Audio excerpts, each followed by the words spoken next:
নমস্কার বন্ধুরা, ইদিকা লাইফস্টাইল ব্লগে আপনাদের সবাইকে স্বাগত জানাই। আজ ভোরবেলা ঘুম থেকে উঠে রেডি হয়ে বেরিয়ে পড়লাম আমরা।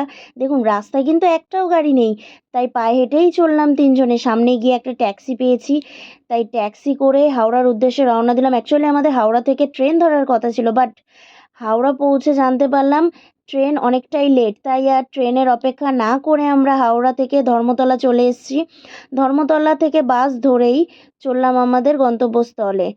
আমার অনেক দিনের ইচ্ছে ছিল গ্রিন লাইন বাসে ওঠার, সেই ইচ্ছেটাও আজ পূরণ হলো।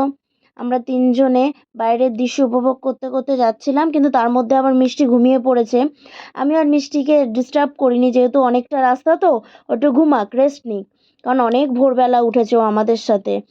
তারপর একটু ঘুমায়নি, বাসের মধ্যেই যা একটু ঘুমাচ্ছে।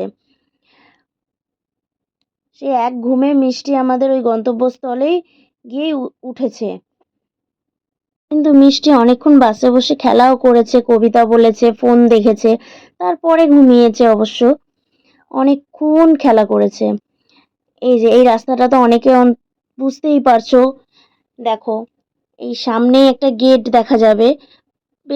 বেশিটা দেখা যাবে না, অল্পই দেখা যাবে, যেহেতু আমি ক্যামেরাটা ভালো করতে পারিনি এখান থেকে। অল্পই দেখা যাবে, এতেই অনেকে বুঝতে পারবে যেটা কোন জায়গা। এই যে গেট, গেট ক্রস করে চলে গেলাম আমরা।